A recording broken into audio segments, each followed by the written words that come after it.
D2 Word Life here with Rhea Ripley's finisher Riptides, which is appropriate. Yeah, she stole it! She stole my gamer tag. I came up with that before she did. Which is appropriate because in this episode we are reviewing the Elimination Chamber event from 2024 that just literally happened. Yep. So, and I stayed up all the way until 2 o'clock in the morning to watch it. I didn't. I caught it late. There's no way you're going to get me up at like 2 a.m. to watch a show. I don't even care what kind of show it is. I'd be like, don't bother me, I'm sleeping.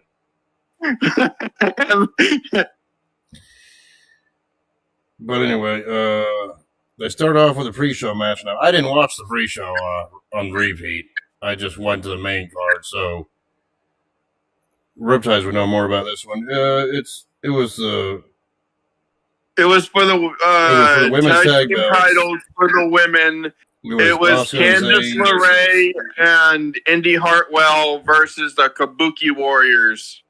Asuka and Zayn for the belts. Now, your thoughts about this kickoff match? Because I didn't watch it at all.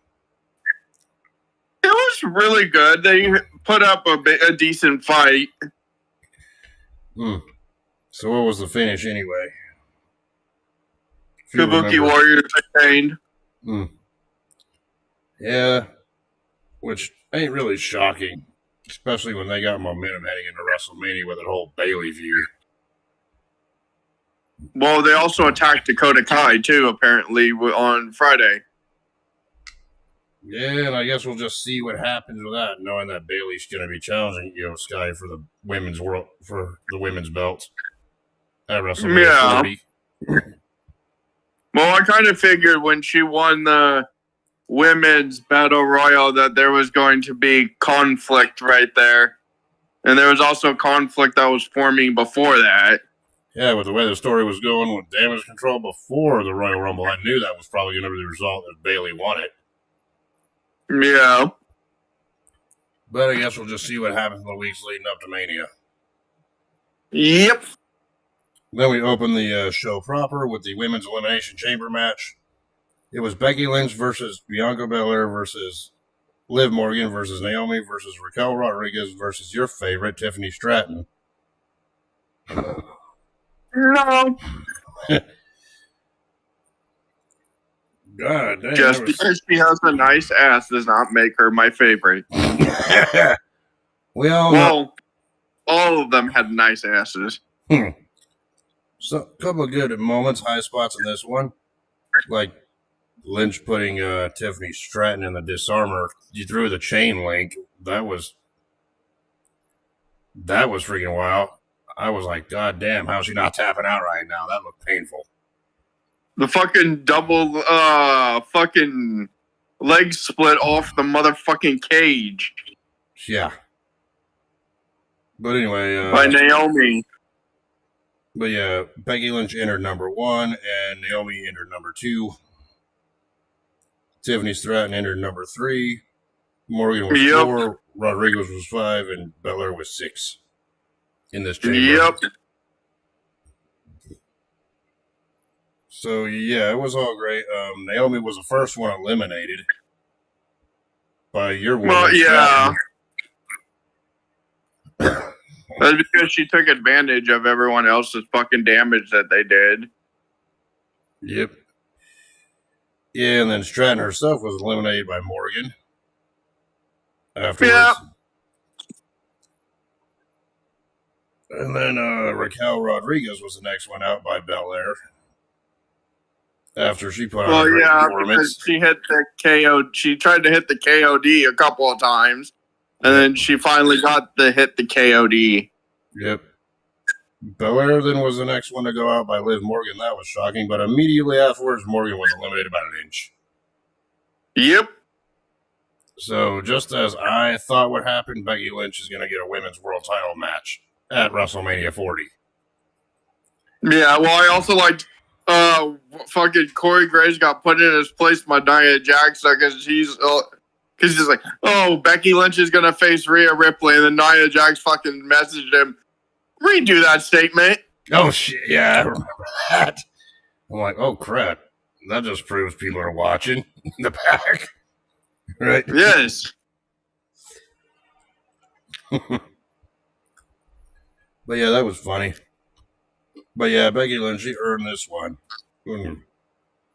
After being one of the first two in the chamber and actually going all the way to the end, winning her first chamber match, by the way. Well, she went fucking all the way through. Yep. So yeah, Lynch is going to WrestleMania. And then the next match after that to take place was Pete Dunne and Tyler Bate challenging the tag champions Finn Balor and Damian Priest at Judgment Day, accompanied by your boy Dominic. Catch Republic. Yep. Yeah, and of course the Judgment Day was also accompanied by your boy Dominic. No, he was your boy. You know, I'd heard the term of X-Pac heat, but freaking hell, Dominic got the worst heat of the night.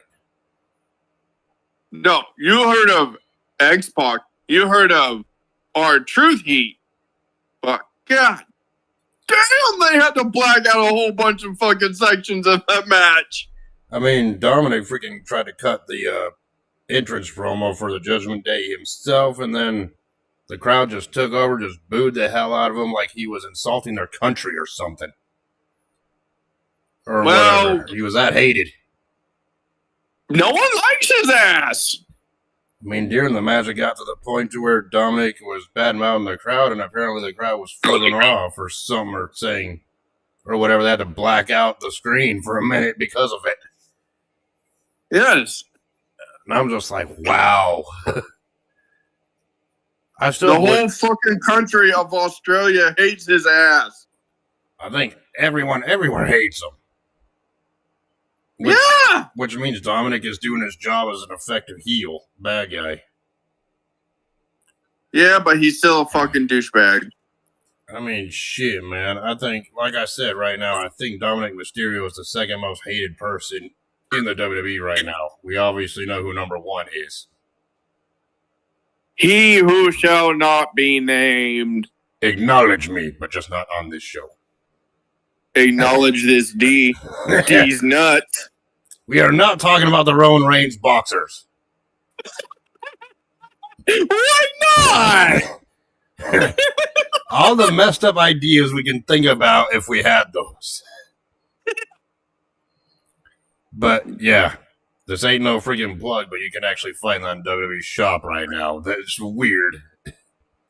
Yes. But anyway, let's get on to the match itself. The match had some great back and forth action. Probably one of the best tag team matches I've seen in a while. Pete Dunne and fucking Tyler Bate actually took the Judgment Day to the fucking limit. Seeing Pete Dunne freaking just rip at freaking Finn Balor's fingers, though, made me freaking goddamn cringe in pain. I felt that in my hand. Watching that. Yeah. Well, Pete Dunne is now Pete Dunne. He's not Butch. He fucking dropped the Butch character and went back to his badass character. Yeah, and there was several moments in the match where you thought it was going to end, whether the Judgment Day was going to win it, Dunne and Bate were going to retain or win it, and it's like it could have gone back and forth. It could have gone either way, to be honest. I think Pete Dunne and Tyler Bate would have won it in the end, but because of Dominic. Of course, the biggest ovation that Dominic had was when he got thrown out from ringside near the end of the match. That was funny as hell because he got caught. It was fucking Tyler Bate caught him, Pete Dunne caught, and the fucking ref caught his. Because he's like, "Oh, I'm smarter than you guys," and then he's like, But in the end, Finn Balor hit the coup de grace on Pete Dunne, thus retaining the tag team championships. But I don't care. I ain't mad about that one. That was actually a great match. Probably the match of the night that's not a chamber match. Like I said, that match should have gone to New Catch Republic, but because of Dominic Mysterio, your boy. No. Hell the fuck no.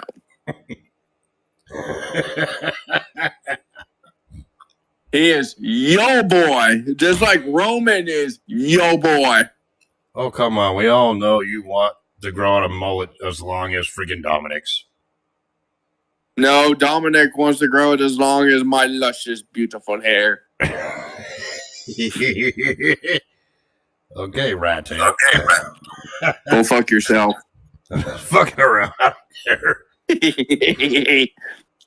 But anyway, after that amazing match, I guess you could call this like the cool down period because we had the Grayson Waller effect with the with Cody Rhodes and Seth Rollins, the world champion, as the guest for this one, for this one here. So, and they did a lot of teasing. It was back and forth. Freaking, what do you think of that one when Cody Rhodes pretty much called out The Rock for a match? He wants to beat the shit out of The Rock for what he fucking did to them at the fucking WrestleMania press conference. Yep. Because he was trying to talk Cody Rhodes out of it, and then Cody Rhodes just decided, no, I'm going to face Roman instead of you. Yep, and before we even got to that part, freaking, there was a part where Seth Rollins even revealed that he's like a couple of days away from healing, where he's 100% just in time for Mania. Yep. So I'm like, that's a good thing. So what could this possibly lead to? There's a couple of possibilities they can do with this. Well, we already know that Seth Rollins has told Cody Rhodes that he'll have his back no matter what, even at WrestleMania, because he's told him, oh, you know, but when it comes to the bloodline, that there is no one-on-one, which is true. There is no one-on-one with anyone out there. I agree with that. At least they acknowledged it. No pun intended. But you know as well as I do, almost every single Roman Reigns Hall of Fame ends with interference, like all the time. Yes. If it's not his cousins, it's someone else. Yeah.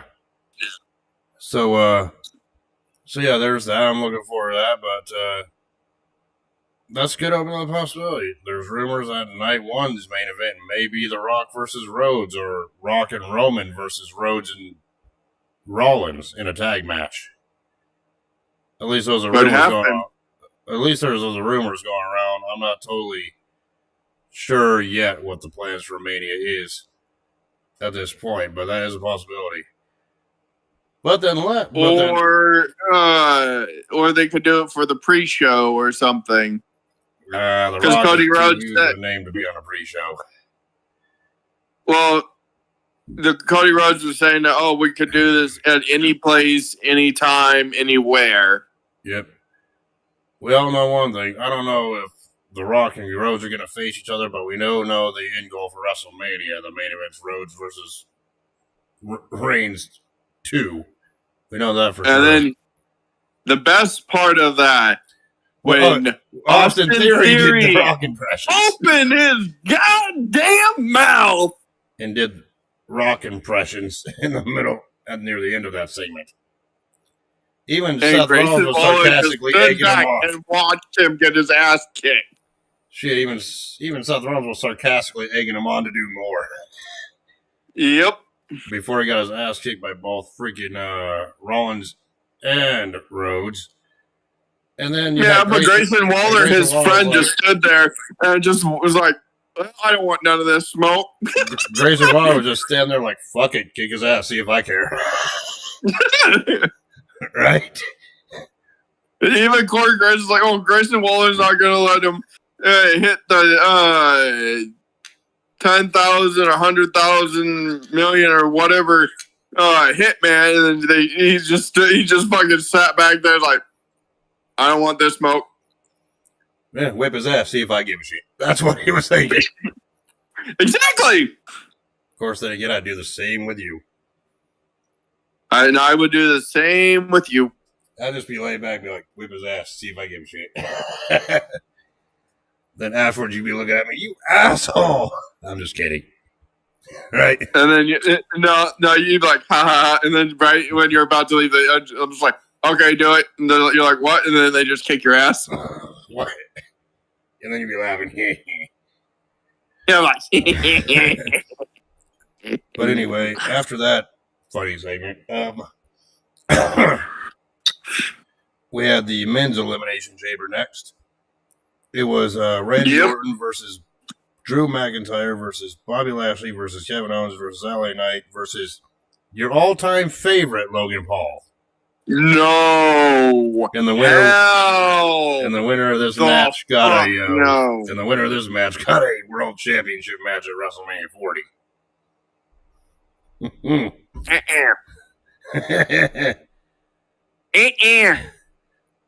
I mean, hell, we all know your freaking ultimate dream tag team would be freaking Logan Paul and Dominic. Am I right?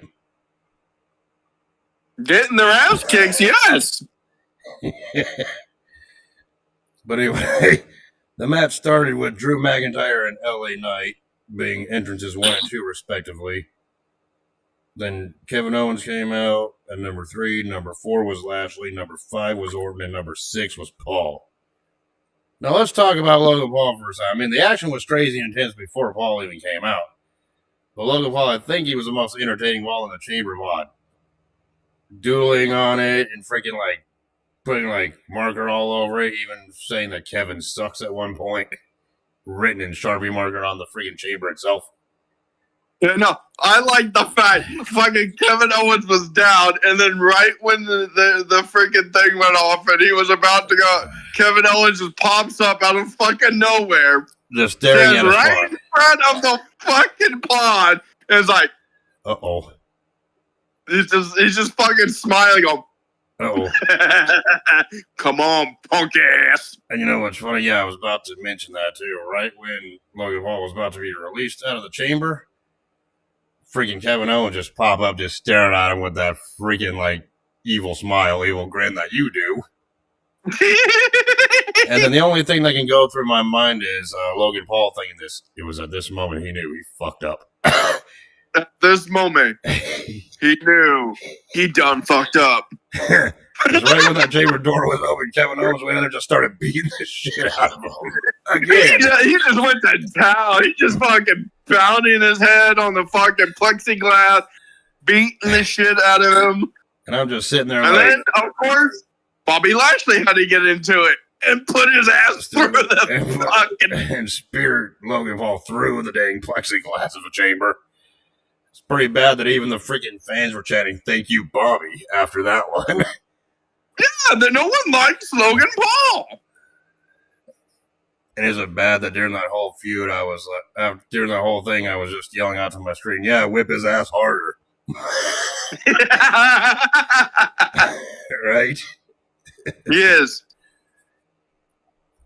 But yeah, after all that, Lashley was the first one gone by McIntyre, and then obviously LA Knight got eliminated through dubious circumstances. Yeah, AJ Styles got into the chamber when they were letting Lashley out to attack freaking LA Knight with that steel chair, and then gave him a Styles class on the chair, taking him out. I think AJ is going back to how he was in New Japan as well, just like Shinsuke. And I'm just thinking, possible match at WrestleMania, LA Knight versus AJ Styles in the battle of the men who only have 2 letters as first names. That could be LA Knight. It's LA versus AJ. AJ Styles. It's LA versus AJ. What? And of course, Kevin Owens and then Randy Orton. Man, he got people scared by selling that back after landing on the outside of the chamber. Or the outside of the ring, right? Yeah. Throughout the whole match, and I'm like, kudos to him. He's a veteran. Kudos to him. I thought it was real, but apparently it wasn't. But then... Well, he was injured, but the adrenaline took care of it. Yep, and then after LA Knight, Kevin Owens was the next one eliminated after a RKO from Orton. Logan Paul then was eliminated by Orton, but let's talk about that one for a second. The memes. Memes worthies. Logan Paul with them brass knuckles in the air, like he feeling like, yeah, I'm gonna win this, only to get an RKO out of nowhere. That fucking pussy ass can't fucking wrestle for shit. He has to fucking use brass knuckles, or he has to fucking load up his fist with his goddamn titanium fucking bone implant. Whoa. And fucking hit people. Well, I really can't call it cheating in the Elimination Chamber. There is no DQ, so brass knuckles are illegal. I mean, if AJ can run in there and use a steel chair, then Logan Paul could use his freaking brass knucks. Yes, but I'm saying a regular match. Yeah. But yeah, freaking Logan Paul got eliminated after that RKO, and then we were down to 2 men, which was Orton and McIntyre. And boy, they beat the heck out of each other. And of course, at one time, freaking McIntyre was going for the Claymore kick, but Orton fell out of position, selling that back, right? Yep. And then McIntyre just looked around and laughed and goes, oh, look at this. I'm going to WrestleMania, right? Only get hit with an RKO out of nowhere, thus freaking making Orton's selling great, obviously. Only to get hit with Logan Paul and the brass knucks. He is the fucking master of mind games. Yep. Only for Orton afterwards to get hit with an already eliminated Logan Paul with his brass knuckles shot, thus giving McIntyre the win. Yeah, like I said, the pussy. Now I'm just thinking to myself, Logan Paul, you just done screwed up, because now I think he has 2 people to feud with, Owens and Orton, after this one. Yeah, remember, Orton doesn't just have the RKO, he has the punt. He has a punt kick, too. So, yeah he's going to punt Logan's head off. Either way, I think, the world title match for WrestleMania has been set. It's going to be McIntyre versus Seth Rollins for the title. I think a spot that was originally supposed to go to CM Punk. But, before CM Punk's injury. Yep. And, which kind of makes sense considering McIntyre and Rollins have been feuding on Raw for the past several weeks since the Rumble anyway. So I kind of saw this one coming. It was supposed to be Rollins versus CM Punk because of what Rollins said to Punk. Yep. So yeah, I kind of seen this one coming. Was it worthy of being a main event spot? On any other Elimination Chamber, that match should have been the main event. It's great storytelling. Now I'm kind of thinking we might see a triple threat at WrestleMania for the U.S. belt between Paul, Orton, and Owens, if this match is anything to go by. Plus an AJ versus LA Knight match at WrestleMania as well. Yeah, but I still think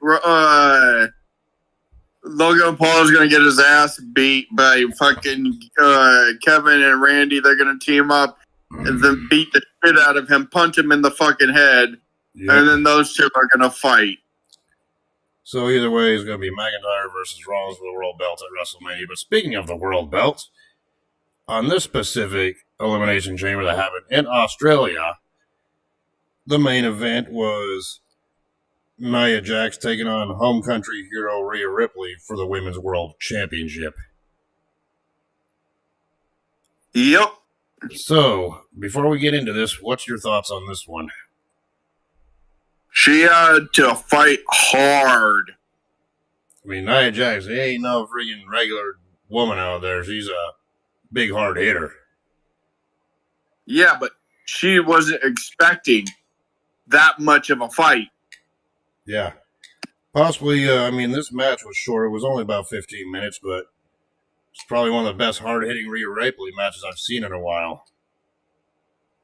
As well. Yeah, she hasn't had that much of a fight since she faced Charlotte Flair at WrestleMania. Yeah. And during that main event, let's talk about the phone call you gave me. It was after I freaking sent him the memes. He freaking calls me. He hears the noise in the background knowing I'm watching the main event match. And for some reason, I just look up on my screen while talking to him, and all I saw was Rhea Ripley's ass, and I was like, nice ass. And I'm just like, okay. For some reason, that went through my mind at that point. I don't know why. Right? Well, the fact is, she has nice boobs, she has a nice ass, she has a nice body, all in general. Yeah. So did all the other fucking women in the Elimination Chamber. Yep. It's like, yep, and I even seen a sign in the crowd that said "Mommy's home." I'm like, damn right. That's damn right. That's why she's. And I don't care if Jimmy fucking gets upset, because I guess everyone watches it. Yes, Naomi was hot too. Fucking Liv was hot. Raquel was hot. Becky was hot. Tiffany Oh. So anyway, going back to this match, it was a hard-hitting back and forth. It was pretty much a story being told. Even Ripley was even got driven through the announce table at one point in the match. Ripley had to fight her fucking heart out at that point. Yep. But she kept coming back, just coming back. It was not a staying clinic. Despite even it was a fucking clinic. Even despite taking a bonsai drop or whatever Nia Jax calls the finisher move in the corner, she still kicks out, still kept fighting, and eventually hit you on freaking Nia Jax for the win. Yes. you see what I did there? Yes. She hit the U, or should I say Riptide, on Nia Jax to win it. She hits the Riptides. Yep. Thus ending Elimination Chamber with her as champion, thus confirming we will get that dream match at WrestleMania between Rhea Ripley and Becky Lynch. Well, I think that was going to be a possibility anyways, because Becky was saying that, to show that she's the best, she'd have to face Rhea Ripley. So at WrestleMania, in the Women's World Title match, we're going to get the Man versus Mommy. Mommy Man! God, out of context, that sounds freaking weird. Am I right? Oh. Just imagine that be a tag team name, Mommy Man. Oh, God. Oh, yeah, and speaking of Becky Lynch from earlier tonight, did you notice the kind of gear she was wearing? She was wearing a pattern similar to Razor Ramon's or Scott Hall's gear. That's a little tricky design, yeah. I noticed that. I'm like, that's a nice touch. Right? Yes. But yeah, either way, the match was all right. The match was good. Once again, do I believe that the men's chamber should have been the main event? Yes. But for the hometown hero feel-good moment win at the end, I understand why that was the main event instead. So yeah, there you go.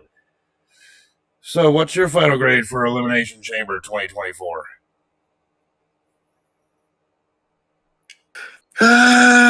Between A through F. I'd say A. It's like, for me, I might change my opinion later on this, but for me, I would probably give it about... I'd give it about a freaking high B. Like, everyone did his job. It was a great show, but, it could have been better. At least we could have had a men's world title match tonight, but I understand why. That's why they did the whole filler with the talk show segment. Yeah, but that was fucking funny segment anyways. But they could have done the whole show without Dominic Mysterio. Then this is just nitpicking, but all the censors and even during a men's chamber match, they freaking edited out the audio for a good portion of that match. Yeah. I mean that's nothing. That's no fault of wrestlers. Just editing production, because they got to keep their image. I mean, for me, that kind of was a nitpick. It took away from it, but that's why I said it was a high B. Yeah, well, like I said, it's like a mid-grade A. Yeah. So like a A minus. Like an A minus with it. I mean, overall, I still think it was a pretty good show. No, like I said, it was a good show, but it was just weird. No, if you were just going to go back and maybe watch one or two matches from this show, I would recommend both chamber matches, obviously. But if you want to see... well, they could have also had the Rhea Ripley and Nia Jax at the beginning, too, just for that reason as well, for the hometown shit. Yeah. And the tag match, that was on point too. I mean, if I was just grading match after match, then our discussion would be different. But I'm grading the event overall. Yeah. I mean, if I was going to grade individual matches, obviously that tag match would be an A, despite the Dom interference. Both chambers would be high graded, and the main event would probably be like the main event itself probably be like a C or B, only because of Nia Jax's limitations. But still, that was a great match anyway, regardless. Probably one of the best matches Nia Jax had in a long time, too. That I can remember. Well, like I said, it was a tough fight for Rhea Ripley because she's never been had to face a challenge like that since WrestleMania. Of last year when she fought Charlotte. Yep. Well, anyway, there's our thoughts on Elimination Chamber. Next month, or in 2 months, we're going to be reviewing WrestleMania 40. That's going to be a long video. And we may be talking about AEW as well because they want to do their pay-per-view on April 3rd. I thought it was March 3rd. Well, either way, we may do that. We may not do that. Well, it's either March or April, but they want to do it in the city of brotherly love in Philadelphia to challenge WWE. That's the same city that WrestleMania would be taking place in. I don't know. I may watch that. I may not. I don't know yet. Just depends on how I feel about it. I mean, I know the next AEW pay-per-view is going to be Sting's last match, but if we get to it, we get to it. If we don't, we don't. Either way, for certain in between, we're going to be doing a special classic pay-per-view review in between this one and WrestleMania for sure. And I ain't going to reveal what that is. You just have to wait for that one. It's a secret. Yep. Anyway, I will talk to you all later. Peace. Deuces.